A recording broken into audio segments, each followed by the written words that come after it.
found out that it was I was 100% sure that it was the scam. Oh, snap.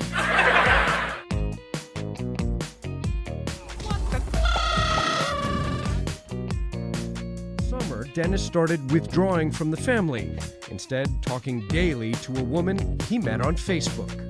The profile's name here is Jesse Shu. Do you think this person exists? No.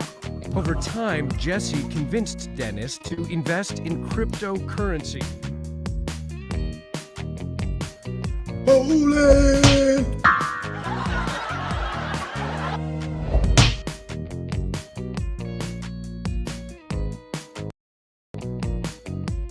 Did we get a word? Hide the money, y'all. There's poor people around. With your broke ass.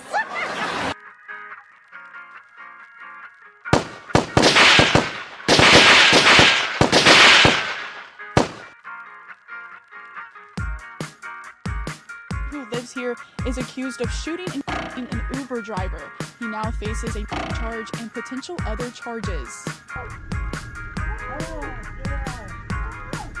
According to reports,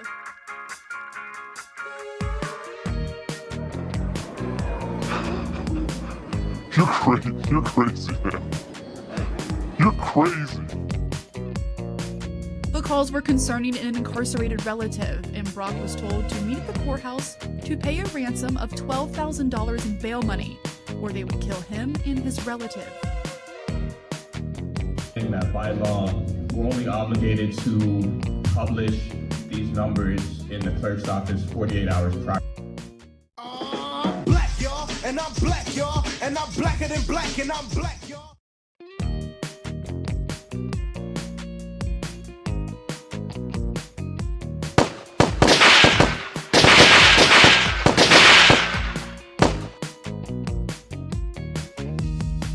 I do believe he loved the person that he believed was behind that profile. Corinna, who works in biotech in Northern California, is also the victim of an online cryptocurrency scam. Were you in love? I was. Ladies, may we get a word? Hide the money, y'all. There's poor people around. With your broke ass.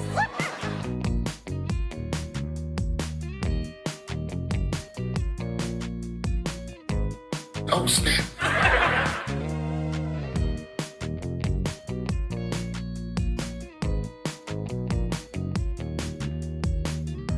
Bowling!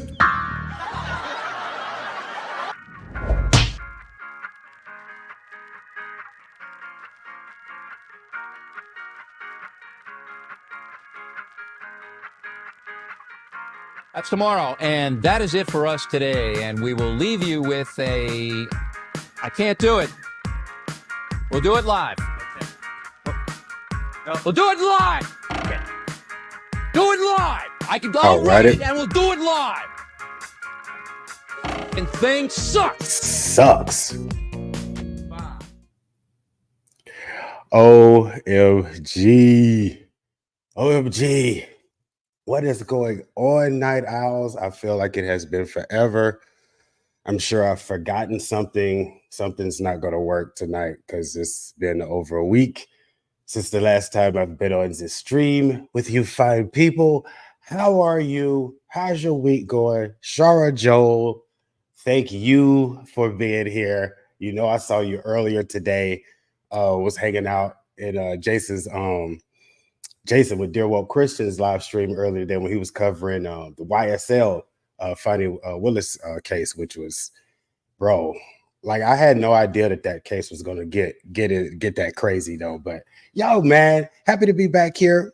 Was off for a minute, was on a little vacation, lost my phone, day one of an 8-day vacation, so I basically did not exist.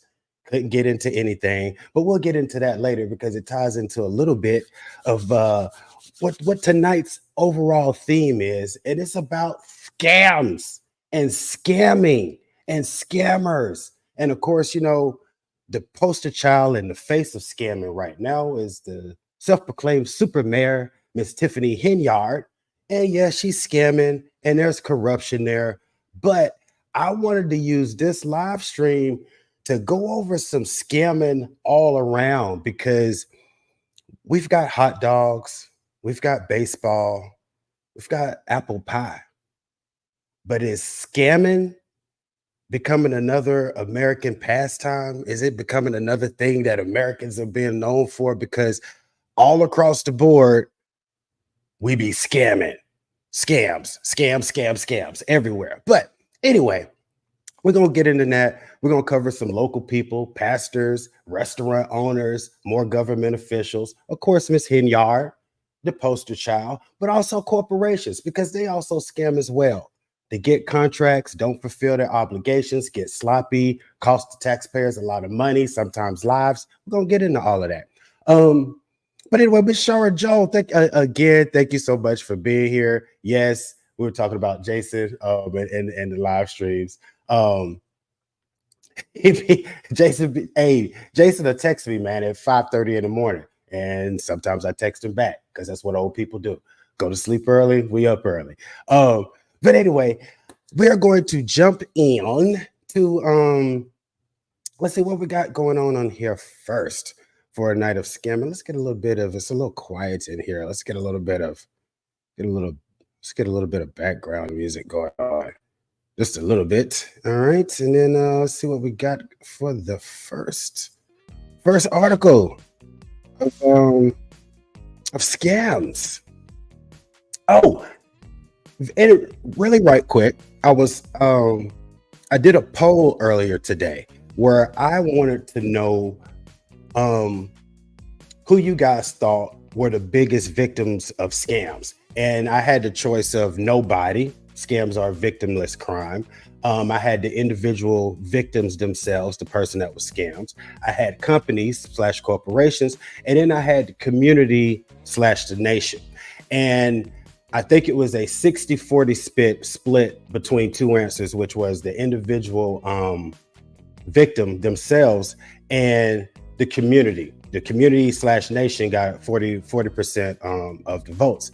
And I was happy to find out that this fine community here at the Independent Mail did not think that scams were a victimless crime, because a lot of people do. A lot of people's like, scamming, no big deal. Insurance company will pay for it, whoop-de-whoop-de-whoop. And, no harm, no foul. And that's really not the case, because when insurance companies have to pay out too much, everybody's premium for whatever that sector of that industry is goes up.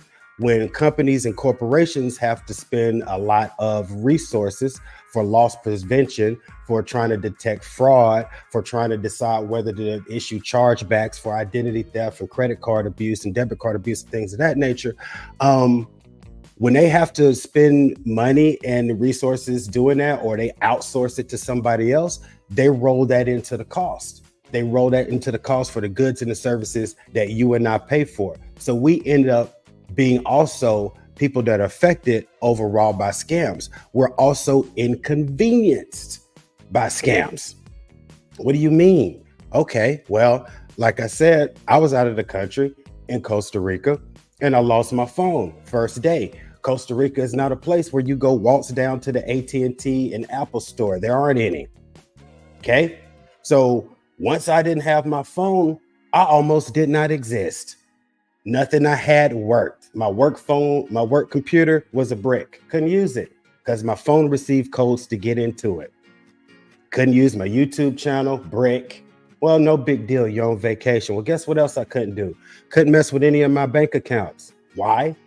Because how did it want to verify that it was me? It wanted to send something to my phone. Why are all of these things a necessity? Why do we have to call our credit card or banking service providers and let them know that we're leaving the country, and in a lot of cases prior to, so that our cards still work when we get there? Why do these things happen? Because of scams. We have had to adopt these types of behaviors because of things that other people do. So scams are a huge problem that all of us in the community / country end up having to pay for, and we end up being victims of. But I want to jump into a cryptocurrency story right quick. harmless scam. You know, you probably heard these sort of things 1,000 times. Somebody overseas, you know, start communicating with people via Facebook. You probably get them all the time and ignore it. It's like, hey, blah, blah, blah, blah, blah, I'm blah, blah, blah. And you spam it, keep going. Well, the reason they do this is because everybody doesn't do that. Some people start to interact with them. So let's check out a quick story where a man got involved with the cryptocurrency deal. Let's see. Hold on a second, right quick. I think Shark got what you got. What we got? What we got? What ahead? See, verification. And then see, and like immediately you like, oh no, my pictures or whatever, which those, you know, that's a whole nother thing when you lose those because you don't back them up like you should. But verification, these phones help us verify everything. And why is that necessary? Because of scammers. But anyway, let's get to this. Let's get to the crypto story right quick. Where is it? Oh yes, license to steal.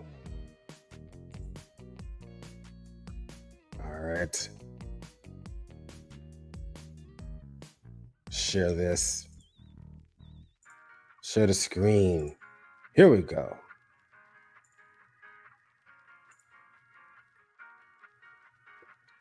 No ads.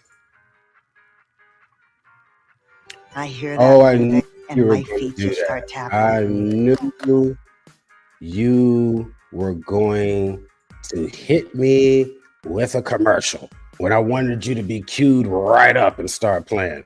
See how long this commercial is. Now, no, I don't like these commercials. I can't see. This is the reason a lot of times I'll pull these clips instead of letting them play straight out of the thing, though. But here we go. Should be ready to go now. That it was a suicide. I was 100% sure that it was the scam.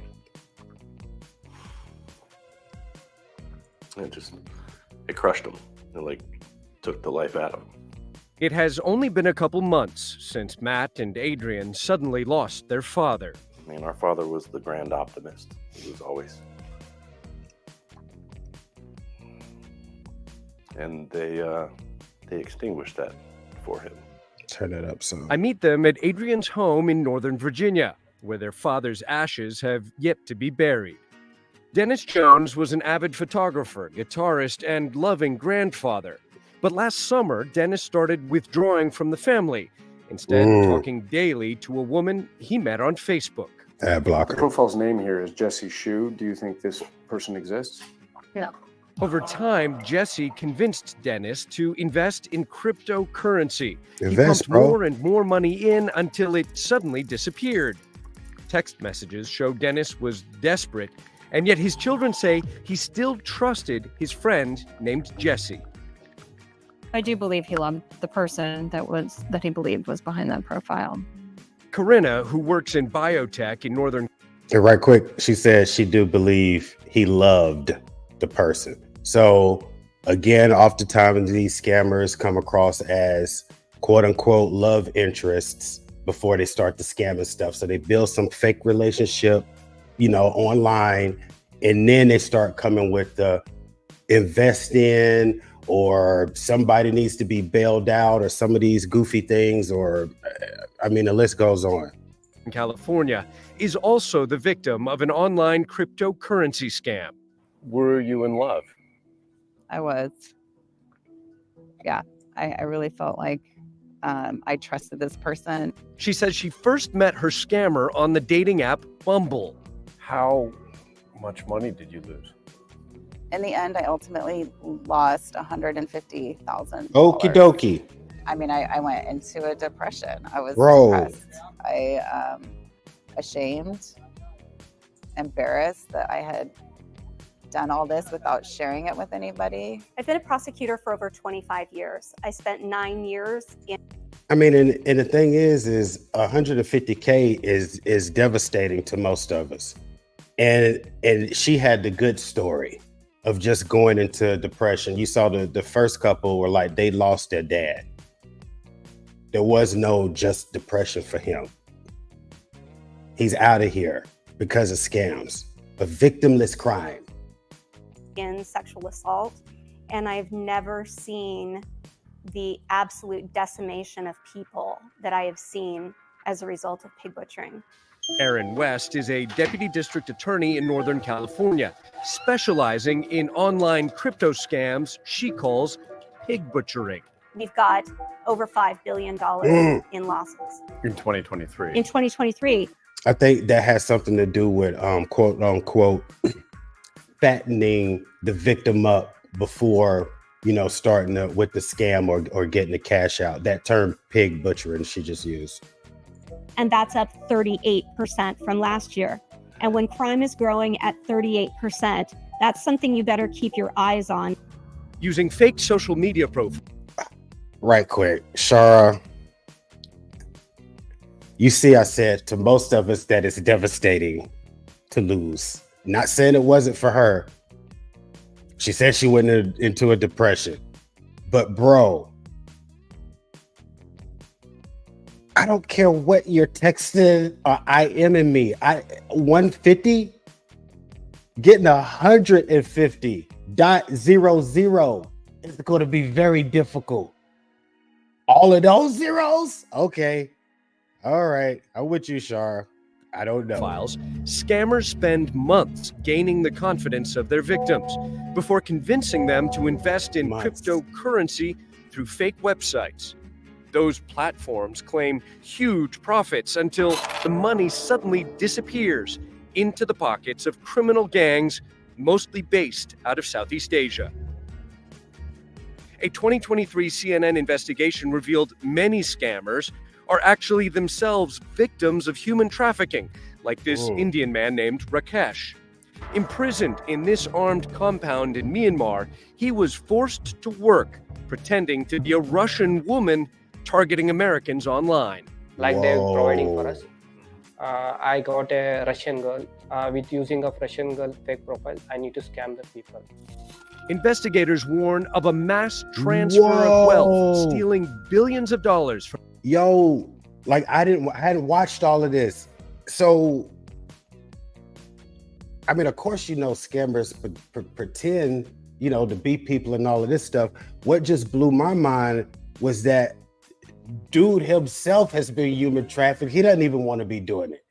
He locked up in a building somewhere pretending to be a Russian girl for other people, not even for himself. Wow. From ordinary Americans, and this year they predict it will only get worse. Many of these perpetrators are beyond my reach, and in order to establish deterrence, we need to prosecute some individuals who are running these operations in Southeast Asia. U.S. law enforcement say they have yet to arrest a single scammer, though the U.S. Secret Service has had better luck in recouping some of the lost money. We've been able to claw back, you know, millions, but it's still a small percentage compared to how much is going overseas. Which is billions. The scammers flood social media sites to ensnare victims. Tech companies like Meta, Match Group, and Coinbase say they're trying to spread awareness about the threat. But Deputy District Attorney Erin West says that's not enough. An enemy has declared war on the rest of the world without really telling any of us that we are at war, and we are not fighting back. Corinna says she spent hours every day exchanging romantic texts with the person she thought she loved. It's heartbreaking for me to see the state that I was in. By the time she realized she'd been defrauded, Corinna says she took out high-interest loans, borrowed money from loved ones, and had to move back in with her mother. Okie dokie. Shara, and there goes our answer to the $150,000 question. She didn't have it laying around. She had to borrow and scrape in order to give this to some scammers. Wow. That is some serious pig butchery. Timeline like for repaying your debts, right? Probably 10 years. After Dennis Jones took his own life, his adult children were left piecing together what happened by looking through his Facebook messages. And he's saying these are basically evil people. I did not know that such people existed. And he ends it with the ultimate pain here is that I've betrayed my family's trust. This is unbearable. In early March, Matt, Adrian, and their sister Laura planned to have a meeting to help out their father. The plan was for him to move in with Adrian here in Virginia. Unfortunately, the day that we were supposed to have the meeting is the day that we found out he died. You know, he died embarrassed, ashamed, you know, financially devastated and heartbroken. And if sharing our story helps somebody else or another family, then it's worth it.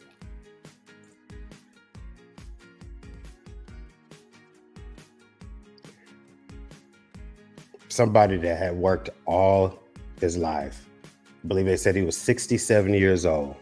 Grandfather, father. 67 years old. Gone.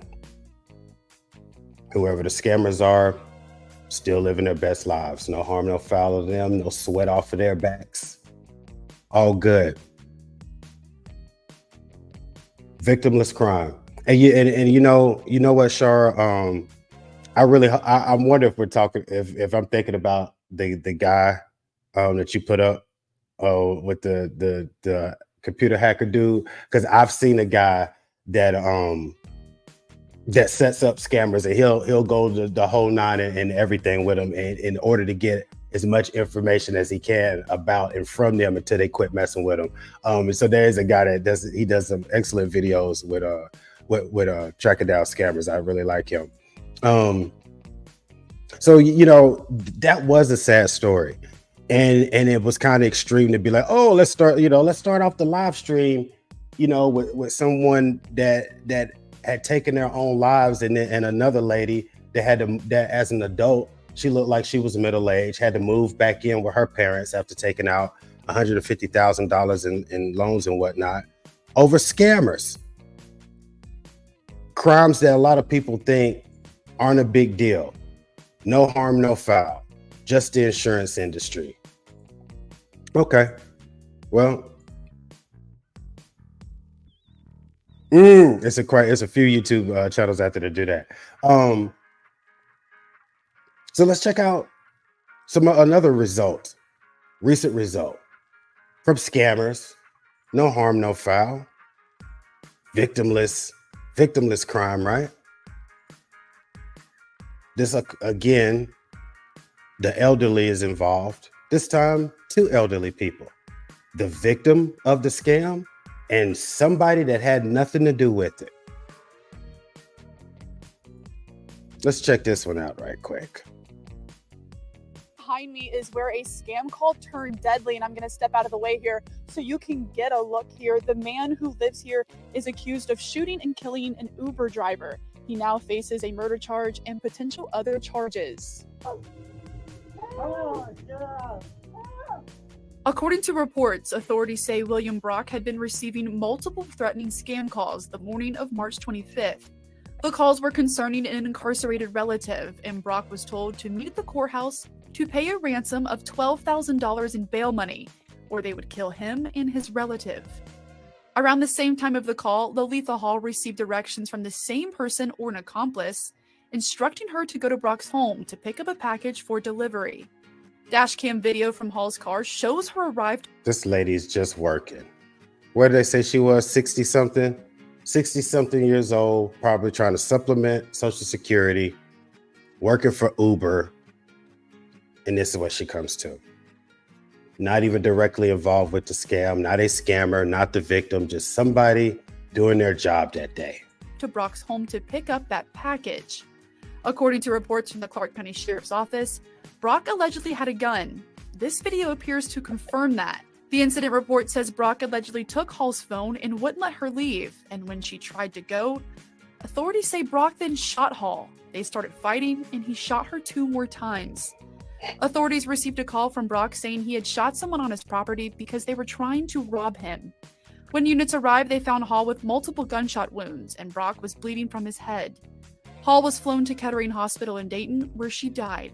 Reports say while officials were on scene, Brock's landline phone kept ringing, and when one officer picked it up, the man on the other line said he was an officer. And the real officer explained what happened and asked the caller to meet. And he agreed, but never showed up.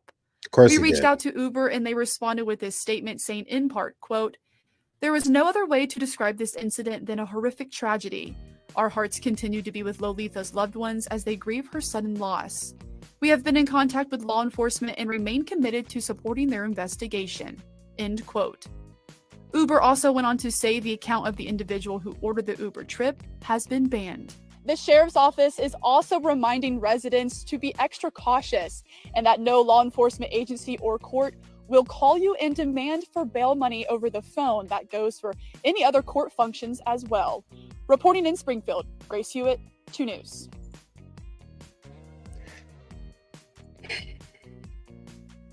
Like Shara said, insane. Tonight, Justin Timberlake arrested. Oh, we don't need you. Insane. Did I throw up extreme examples? And these are recent. But yes, they're very extreme. They're extreme cases. But I bring these up because, again, a lot of people, I know. A lot of people think scamming is a victimless crime. At the most, we're going to inconvenience some insurance people. And that's not the case. People lose their lives. People take their lives. People end up in situations where it takes years for them to recover. These are just these individuals. The one lady wasn't even involved in the scam. She just went to work that day, lost her life over a scam. Family having to bury people over scams. And what happens to the scammers in most cases, especially these overseas ones? Nothing. But let's get local for a little bit. Let's get local. Just like Shara's talking about, in Colorado, there's a chick who stole $12 million from the state to give to her married boyfriend. Do I have the article of that? Do I need to Google that to verify it? Not really, because it's ridiculously common. It's happening all the time. And that's really the point of this particular live stream. Yes, Miss Henyard is being the face of scamming and corruption, but it is not just her. It is going through all stretches and all sorts of places in life. It is almost as if we as Americans cannot resist the scam. Is that the new American way? Scamming? And I love Charles' comment down here. Oh no, they banned the person, but really, to be honest, what else is Uber? Uber doesn't know who it is. None of them know who it is. What's this? Oh no, when my brother got out of the hospital street having COVID, a scammer called him trying to say his electricity was going to be shut off unless he sent a bunch of money through Zelle. And that's exactly those things. This is Prince of Zamunda. You are a lone lost descendant. Your lone lost descendant. In order to receive your inheritance, please Western Union 1,000 US America. Okay, guy. Okay. Yes. But see, the problem is all of these scams aren't abroad. We've got good old domestic scammers right here in the US of A, wreaking the same havoc, causing the same types of results to their individual victims and us as the community. Let's check out some local scammers. Those that you would think or would be only up and legit people, you know, pulling up their bootstraps, etc. Let's check this out. Make sure you guys can see it. Yes, you can. What do we have here? Former Bay Area restaurateur sentenced to federal prison for a $3.3 million fraud scheme. A former Bay Area restaurateur has been sentenced to 13 months in federal prison after he fraudulently used more than $3 million worth of COVID-19 relief funds at a casino for mortgage fees and for luxury car payments. Because that's exactly what COVID relief was for, right? What's my guy? Here's my guy. David Tai Long of Sacramento. Whoa, that sounds familiar. You think I'm a fool? I know you're not the Dragon Warrior. None of you! Okay, my bad. David Tai Long of Sacramento was sentenced to 30 months in prison Thursday after pleading guilty in February to 3 counts of wire fraud. He spent about $3.3 million of Restaurant Revitalization Fund and Paycheck Protection Program loans. The Restaurant Revitalization Fund was another fund that was specific, as you see in the name, for restaurants that may have been affected by COVID, along with the PPP Paycheck Protection Loan Program that he used loans for personal use, according to the U.S. Attorney's Office, Northern District of California. In May 2021, Long, who co-owned Kame Japanese Seafood Buffet in Daly City, Tome Sushi and Seafood Buffet in San Jose, and Tome Japanese Seafood Buffet in Concord, submitted a RRF loan application for $5 million that he claimed he would be using for payroll, rent, business maintenance, expenses, and utilities during the pandemic. Long later admitted that he transferred $3.5 million of the RRF loan to mortgage payments of his Sacramento home, which is exactly what the PPP funds were for. Why is that a big deal? He just defrauded the government a little bit. The government got it, right? No harm, no foul. Well, guess what? Somebody's restaurant closed that may not have applied before he did, that may not have been able to get to the funds because he got them, so he could go to the casino, so he could pay a mortgage that apparently was in the millions. Cars. That's what happened. That's what happened. Somebody that really needed that money to keep their restaurant open, to actually pay employees during that time. We're talking 24 months. We're talking 24 months that there were real people that couldn't make the livings that they were used to. He took from them. And everybody knows that the PPP fraud ran rampant. He hit him for 3.5. He hit him for 3.5. Char was just telling us about somebody in Colorado with 14. These are funds that people that actually needed that. Because the thing is, if you remember during those time periods, you had to quote unquote hurry up and apply for these things, wherever you lived, before quote unquote funds ran out or before another round or whatever. Luckily, I was in the industry where it was pretty much business as usual. They just sent us home. So I didn't really know about the ins and outs of all the PPP stuff besides everybody riding around in new cars and stuff. But my man here, Mr. Tai Long, was riding around in some serious new cars and stuff at the tune of 3.3 million. Let's look a little bit more. They got a little bit more detail on here. Let's check this out. I don't want that one. I want the big one. All right. What we have here. According to the U.S. District Attorney's Office, Long additionally applied for 2 PPP loans, which included one in 2020 for $257,100 and another one in 2021 for $300. Dude, this is over $500,000, dog, in PPP. After $3.5 million of the RRF loans.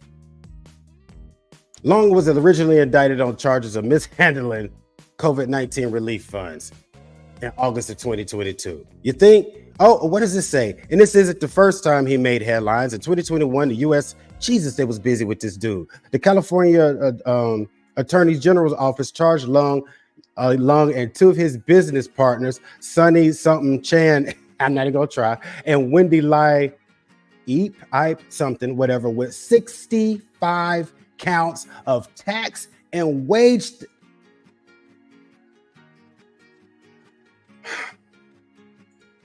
All right, man. So my man just went crazy. My man just went crazy with the PPP and the RRF loans. He'd been scamming with these companies even before that, tax fraud. Also, I want to take all the taxpayers' money, and then I don't want to pay any taxes. Then it said something about, what did it say about wages? What did it say? Wage theft. Ain't that rich? What the hell is PPP for? Paycheck protection. Wow. Anyway, so this was an upstanding restaurateur in California with $1 million home and luxury cars. Just a scammer, stealing. Just a good old-fashioned scammer, stealing. All walks of life. Tiffany Henyard is not just the face of it. I mean, she's the face of it, but she's definitely not the only participant in these fine United States of America. Why can't we stop? Why can't we resist the scam? And like Shara said, it is disgusting because it affects all of us. With just that restaurant guy, it was about $4 million. $4 million of funds that were needed by other people that they did not get because my man was living it up with it. Mr. Tai Long, the Dragon Warrior. All right, who's our next guy? Who's our next scammer? The next walker. What do we have here? You know we couldn't do it. You know we couldn't do this without being represented by someone of the cloth. Because let's keep it real, one of the easiest places to go scamming, especially in our community, is vis-a-vis the church. And I do not know why all of these dang on preacher for profit, bling bling, and this is literally in this dude's name, pastors always rise to the forefront in these churches. And then it's like some kind of big surprise when they do what their name says. But let's check out, and really to be honest, I just want to know what his totals are at this point. Let's see how much he got and what he got away with and what he did. Let's see. Brooklyn pastor Bling Bishop sentenced to 9 years for fraud and extortion. So that, hey man, you better not say yay. All right. U.S. attorney says, let's check him out. Lord, this dang on writing is small. Let me scooch up so I can't see. All right. Lamar Whitehead, a flashy Brooklyn pastor nicknamed the Bling Bishop, was sentenced Monday to 9 years in prison after being convicted of using the parishioners' God dang it. The elderly.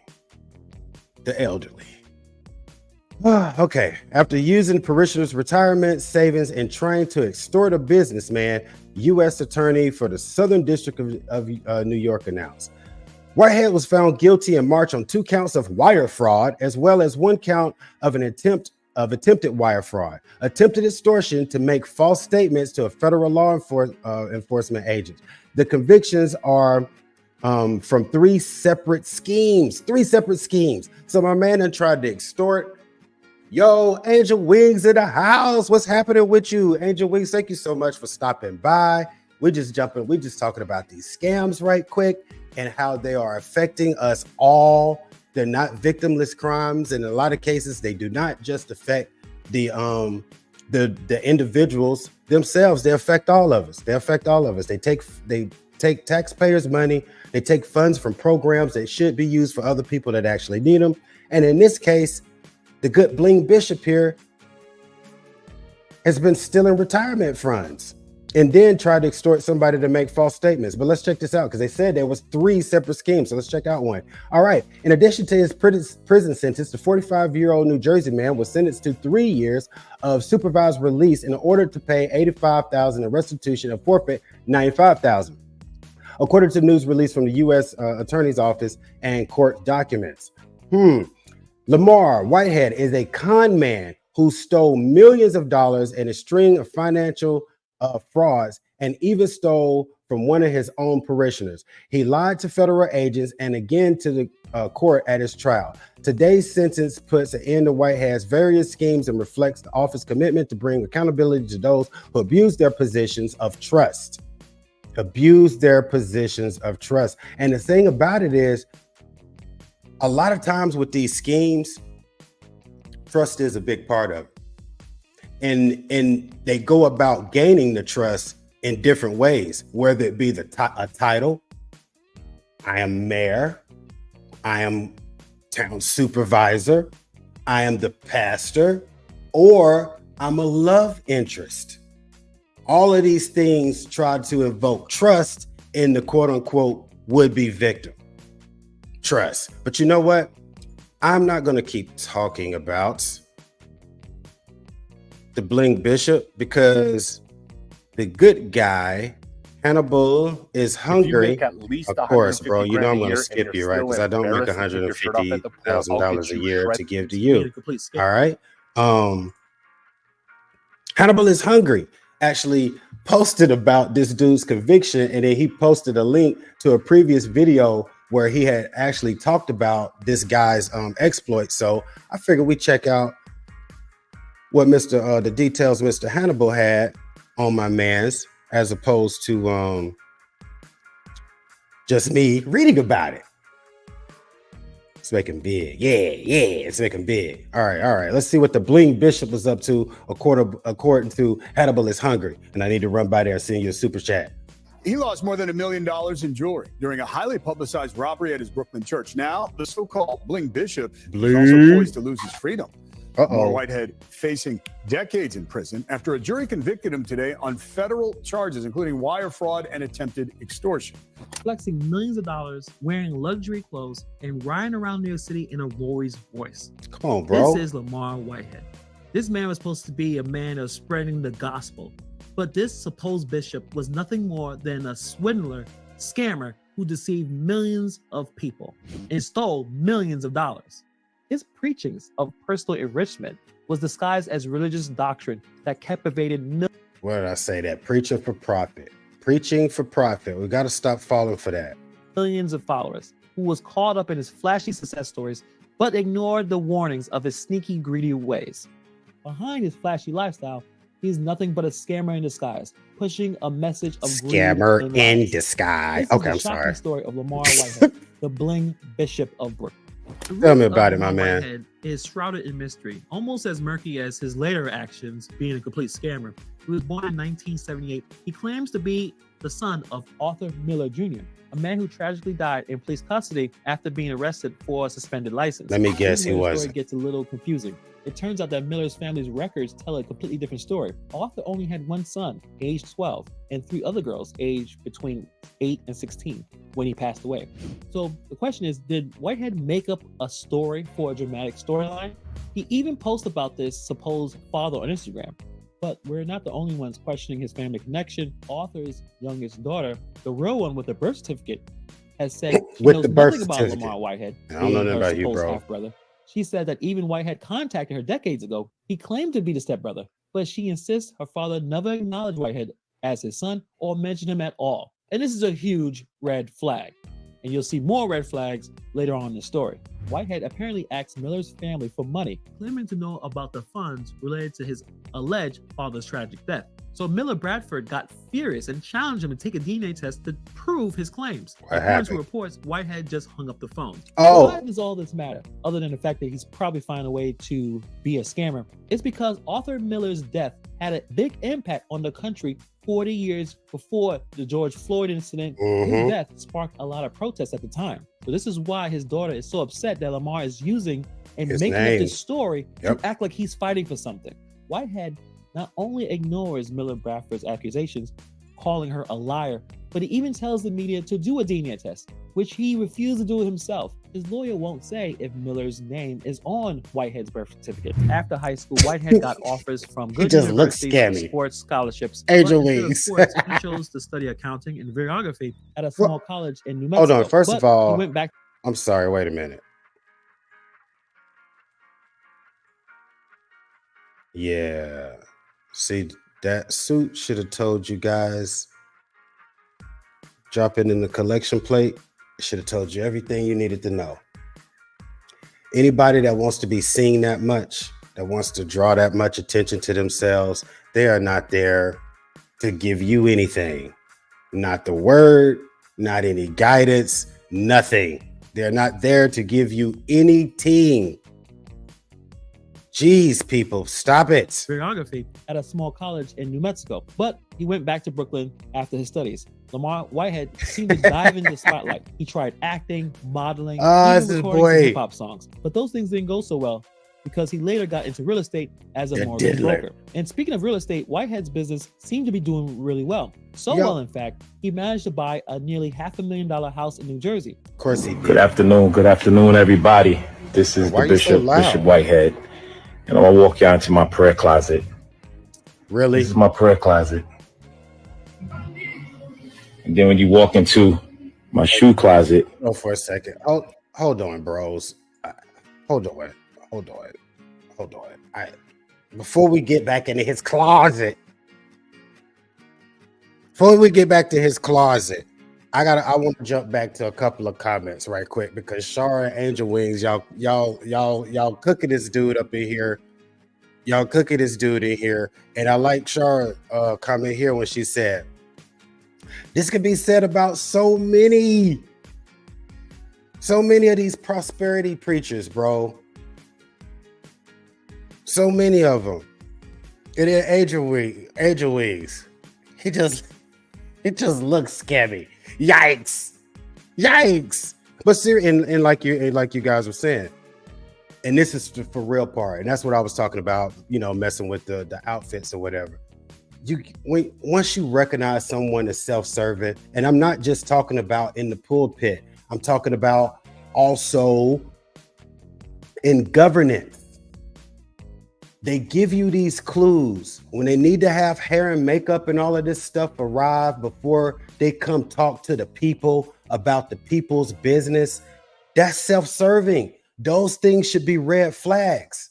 And what I'm getting at is in our community, oftentimes we put too much focus on swag and charisma and not enough in substance and action and character and what people are actually doing. You make us feel good and we'll let you piper us right off the edge of a damn cliff.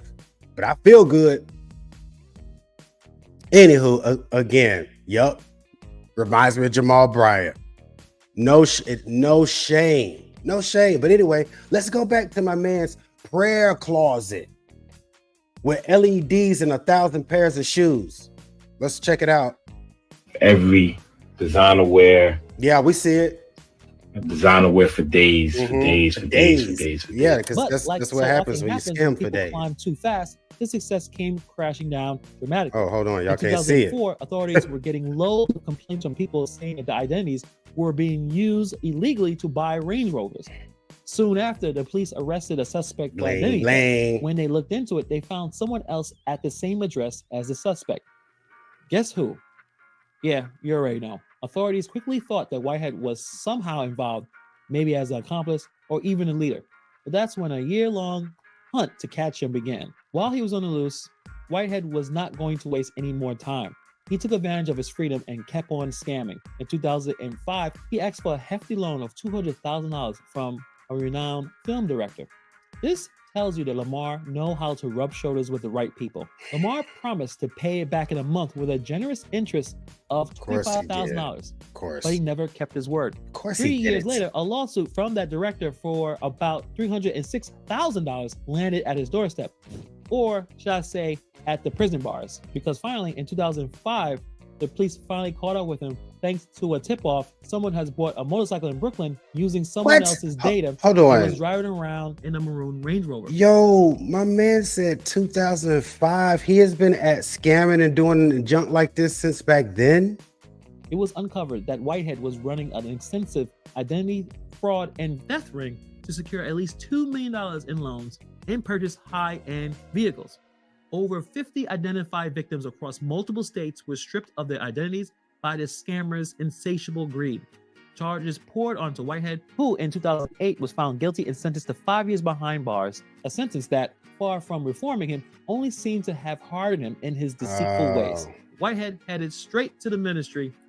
He studied at a New York cemetery and obtained certification. Oh, from he the was given the Theological background Institution of Raising before. Hope, accredited through Nyack College. Overnight, this ex-convict became an authorized chaplain and officiant for weddings and funerals. You guys already know where this is going to go. I do. Lamar Whitehead's life. I do know where this is going because it led up to the article that just showed his conviction over 3 separate other schemes that included stealing from the parishioners to wherever the church was he became after he got out of prison and was a preacher. And yeah, this is great stuff. Great stuff. And see, and the thing is, what kind of damage does this do? Of course, it damaged the parishioners that he stole money from, but then it also damages that particular church, that church's reputation. But then for those that superficially look, generally speaking, those that want to find fault, period, as far as the church body goes, that gives them a ha-ha, see, look. See what that preacher man was doing? So again, scams never a victimless crime. Everybody ends up paying the price for scams. Everybody.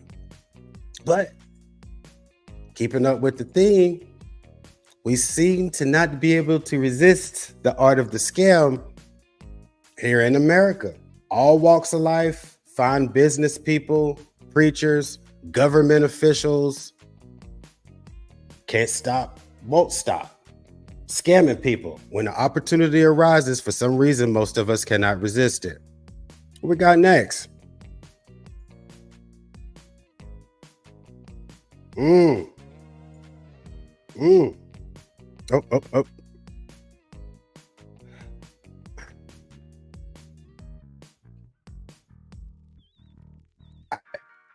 Angel Wings.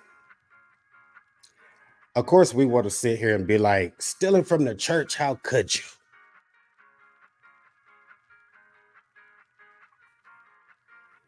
Just Hannibal just laid out, man. He been at scamming and taking advantage and doing things to people since 2005.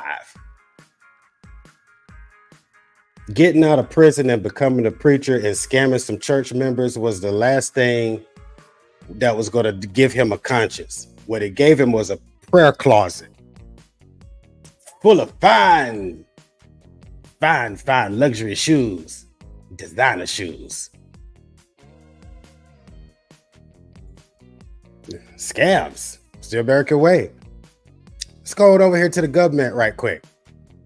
Let's go over here to the government. We know we got scamming going on in the government. Scamming in the government. And who's the face of government scamming right now? It's a lot of it. But Miss Henyard. Miss Henyard's the face of it. So of course I got to talk about Miss Henyard. And what am I going to talk about? Well, looks like Miss Henyard has gotten yet a brand new, like from a few days ago, lawsuits, a new one. And see, now it's like when you have now she, hey man, I don't want you to start yet. Hold on. I want you to start yet. Now she got the Diddy thing going on pretty much, or the Epstein or Weinstein, any of the Steens or the Diddy things. And what that is once the floodgates open, they open. Now every ex-employee, because that's what this is, an ex-employee is like, yo, I'm finna get some of this. I'm telling what I know, and I want to be compensated. You shouldn't have done bad things. So let's check this. So let's check out what else Miss Henyard's got going on over here. Make sure I shared it correctly. What does it say? Super Mayor. Did it scroll up? Okay, it did. Super Mayor Tiffany Henyard faces yet another lawsuit amid ongoing federal investigations. Because of course we all know subpoenas have been served. Oh, let's see what they say on this right quick. Is this an article? I mean, a little clippity clip. Vote to reinstate former Chicago Mayor Lori Lightfoot's investigation into Mayor Tiffany Henyard. Henyard. Is calling for Henyard to be arrested, accusing her of corruption. Yeah, this is from the meeting from the week before last. I guess they just summarizing this or whatever right quick. I'm gonna read the article or whatever in a minute. But I'm still tripping out. I remember this meeting, and the old cats were hot. Do you know how elevated those men have to be? I'm old. I'm 50. So I know these guys are like late 60s, 70 years old. You know how hot they had to be to get that energized? You know how upset they had to have been to be that energized like that? I'm just saying. You're not going to understand until they put those cuffs on you. You're not going to understand it. You don't care. But baby, they on to you. You guys are following fiction, a made-up story. It is a smear campaign going on right now. Boy, this is still going on. Henyard is accused of using village funds as her own personal piggy bank. She said, boy, this is still going on. Yeah, it's still going on, lady. It's going to be going on for a minute. Let's check out what this new lawsuit is about. What is it? All right. Dalton, Illinois, Mayor Tiffany Henyard was served with not yet this time. That was in the title. Sorry, like saying that. All right. Was served with another lawsuit on Thursday after a former employee claimed that he was wrongfully terminated. All right. Oh, is that come out? You know, I got to put this up there right quick. I saw that at the side of my eye. Come on, Angel Wings. Come on, Angel Wings. Hot girl summer, bro. It is hot right now. And it is summer. And I'm sure that frying pan she in is pretty hot because she can't keep it frosty right now. It's sizzling around there. Let's check out what she got new going on. Former maintenance manager Dwayne Thrash alleged that he refused to help Henyard and her assistant Keith Freeman fire. Y'all know who Keith Freeman is. That's the G Money to her Nino Brown. Fire another employee, Fox 32 reported. Soon after, Thrash said he was accused of workplace violations that occurred while he was on vacation and was fired. If I had really been doing my job, I would have pulled a Friday clip and been like, how you get fired on your day off? Because he got fired on vacation. All right. Ever since Henyard became mayor of the village of Dalton and supervisor of Thornton Township, she and her closest allies within the village of Dalton and Thornton Township, including Freeman, have terminated the employment of several individuals they feel pose a political threat to Henyard and her public image and or run afoul of Henyard and or Freeman by defying their wishes, the lawsuit read. And I'm assuming I can click this and it does. How long is this? Oh, that's not a Fonnie Willis lawsuit. Fonnie Willis lawsuits are dense. When Jason clicked those documents, they'd be like 100 pages. This lawsuit's only 17. This is light. It's light, but I'm gonna keep reading it here. I don't want to get into that document right now. Yo, I love this picture. I use it on the thumbnail. Thrash alleged in his complaint that in 2023, Henyard and Freeman asked him to help fire Thornton Township trustees of schools attorney Sari E. Winner and replace her with Del Galdo, Law Group, LLC, Freeman's preferred law firm. Thrash refused and did not attend the special meeting that would make the change, according to the suit, because he did not help with her schemes and conspiracies. The alleged plan failed. In response thereto, Thrash told Henyard and Freeman something to the effect of, "You want to fire everyone in the office, and I'm not going along with that," the lawsuit read. After taking the scheduled vacation, Thrash was informed that he was being terminated effective immediately for misconduct and insubordination. According to his complaint, the notice of termination stated that he failed to punch in and out of court appropriately and was disciplined. There should be records of that, and was disciplined for insubordination and unsatisfactory work performance, despite it being vacation time when both infractions occurred. How can one clock in and out when one is on vacaciones? Don't know, but I guess she does. All right. So y'all get the gist of it. Henyard's new lawsuit has to do with the fact that she's systematically was trying to fire people that didn't go along with her stuff. We have heard this before, and this Thrash guy is yet another person that seems to be backing it up. And the funny thing that about this is that y'all know they mentioned Freeman a couple of times, and Freeman's got his own problems. Let's put that. We got that on the screen, and this is what I want to ask. I want to ask you guys, especially you, Shara and Angel Wings. FBI's already issued subpoenas to people. They snooping around, gaining evidence. This is what I want to know. When they run up to Mr. Freeman, that's already got his own problems. Bankruptcy fraud, where he didn't list one of the jobs that he had between Thornton Township and the village of Dalton.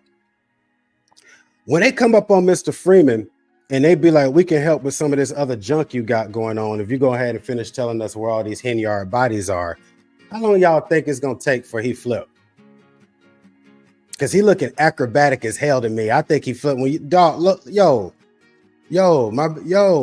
my man's got papers here. IRS, bro. So I wonder if G Money gonna be his sister's keeper for long. Oh yeah, they gonna put her in. They gonna put her in there. They gonna put her in there. I'm gonna say yeah, she's definitely going in there. Let's check out I know. Speaking of Miss Henyard though, but I think Freeman is definitely gonna flip Sahoy on her like big time. I think so, to save himself some headaches, because he's included with the stuff she included in now, and he's got his own fraud stuff with the bankruptcy case.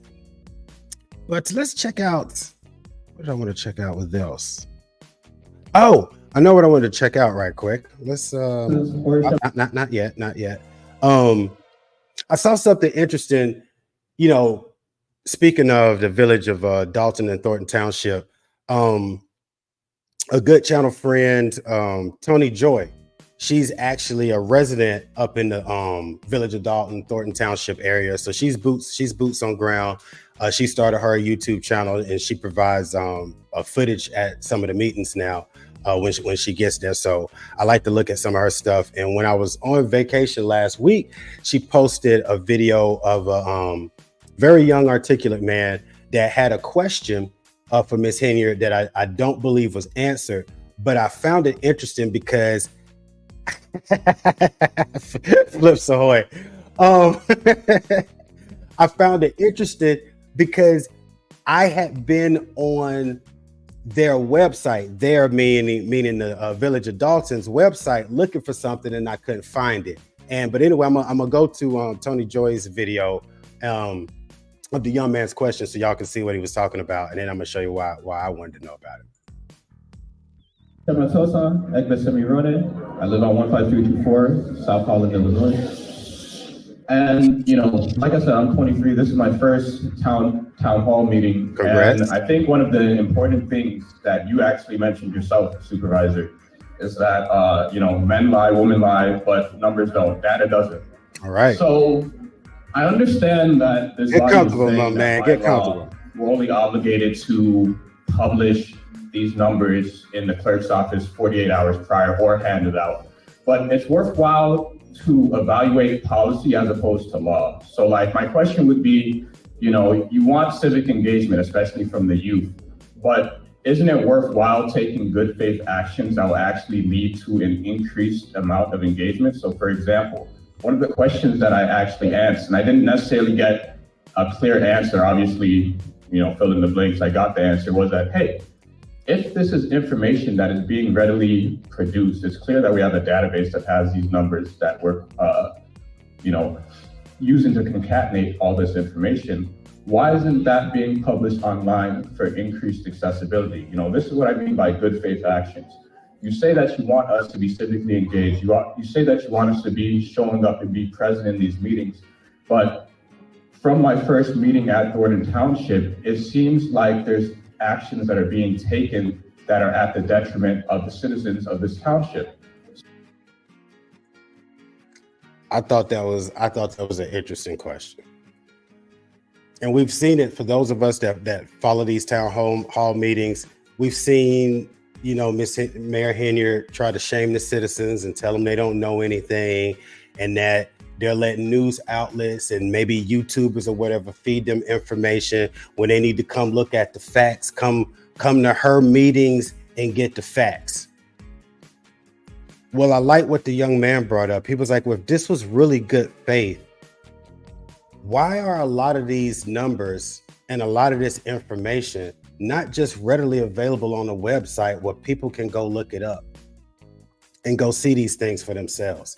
And when he asked that question, it hit me because I was like, he's right. There is nothing on the Village of Dalton's website. And I'm gonna tell you why I was on it. And I'm gonna make this quick and I'm gonna wrap it up because I'm gonna let it go well over an hour in here. I don't be trying to keep y'all out here this long. But the thing is the last time I did a video about Miss Henyard and what was going on up there, I made a point to kind of challenge the rest of the YouTube community to, yes, let's, you know, keep accountability on Miss Henyard and, you know, focus on her. But tell some of the stories of the citizens of Dalton and Thornton Township.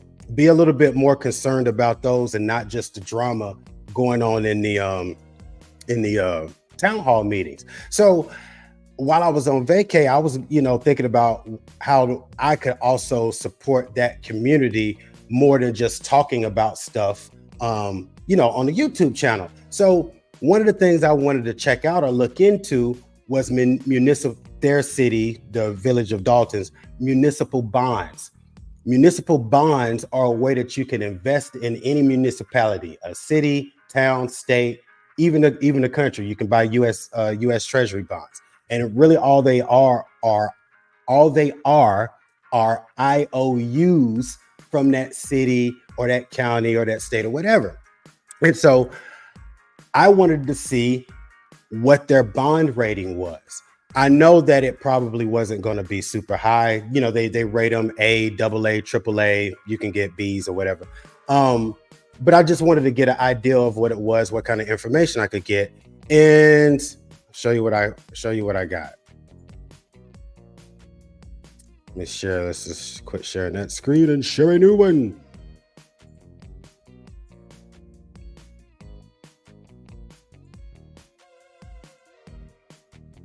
All right. This is the landing page. Make sure you can all see it, y'all. This is the landing page. When we come to the Village of Dalton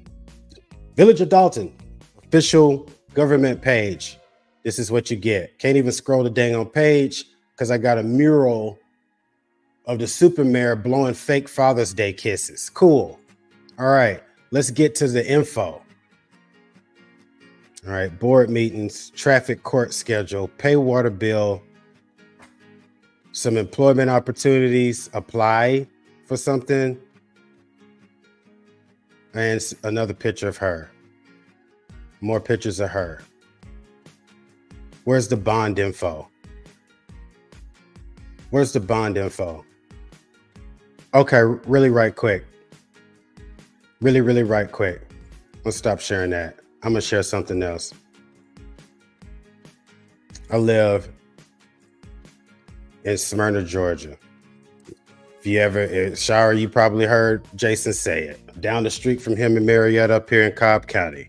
North side of the ATL, okay? This is the website where I live.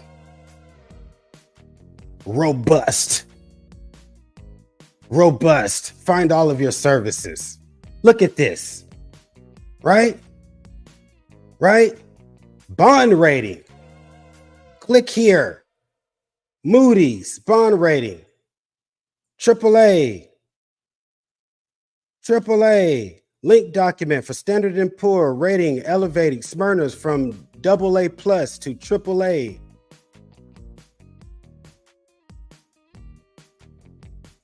Right? I had to do some searching to try to find out what Dalton's was. Couldn't find it. I couldn't find it on their website. What do we got here? As of June 14th, 2024, the Village of Dalton, Illinois has the following bond ratings from Moody's. That's one bond rating platform, and S&P Standard & Poor, and Fitch. What do we got? Moody's. Okay, they have an A, positive outlook. Standard & Poor gives them an A. They got an A plus from Fitch. Not too shabby. Is it double or triple? No, but at one point they were in the minuses. They let's see. Now, keep in mind this is 2013, so this is way prior to Tiffany even being a trustee. So, with that in effect, they're improving. As you see, in 2013, S&P Global Rating downgraded Dalton's rating investment from A- to junk, BB, citing low liquidity and expected general fund down draws. And they had 5 outstanding obligations that had defaulted. So that was the reason why they had a bad rating in 2013 to 2015, but they're in the A's and now in 2024, and that's with Henyard's mismanagement. So why was I looking that up? Like I said again, once she goes to jail, she being Miss Henyard, and they elect a new mayor, maybe Mr. House or maybe somebody we don't know yet, and they have solid governance again without all the hoopla, then I do want to look into checking out a municipal bond there, just as a way to put my money where my mouth is and really try to support the community there, because those people are literally fighting for their community. A lot of people, when we get ticked off, we'll be like, well, F it, we'll just up and move. The median income there is about 25 grand. This is their spot. And they're in those town hall meetings fighting for their spots, for the place that they stay. So I want to help out if I can. And it would be cool if they actually had that type stuff on their website instead of a bunch of pictures of Tiffany Henyard. Anyway, God, yo, hold on a second. Speaking of the smear campaign, and then I really am getting ready to go, because I think Hannibal had one that cracked me up where she was, what was she trying to spell? Communicate, I think. And that junk is classic. And if I find that, I'm going to play that and I'm going to let it go on that. Where is Hannah? Where is my Hannibal? Oh, I want that one. I can't find it. I can't find it. Oh, I can't readily find it. It was the best too. Anywho, I have to have it for another time. I don't know where it is. Anyway, but it's a smear campaign. If you come here and get the facts, you'll know what's going on. We hear you, Tiff. Anyway, Cheryl Joel, Angel Wings, other fine people's night owls that stopped by, I so appreciate that you came by. And like I said, the whole overall arcing point / message of this particular live stream is that scamming is not a victimless crime. It has all kinds of ramifications, from taking money from programs from people that actually need it, to actually sometimes ending people's lives, ruining people's lives. It costs all of us more money in services, fees, and inconveniences is us, and it just puts a black eye on the whole thing, and it's lazy. Quit being damn lazy. All right. Until next time, you guys, peace and stay informed. Blessings to you too, Angel Wings. I really appreciate y'all, man. I really appreciate y'all, night owls. Thank you, man. Till next time. Bye.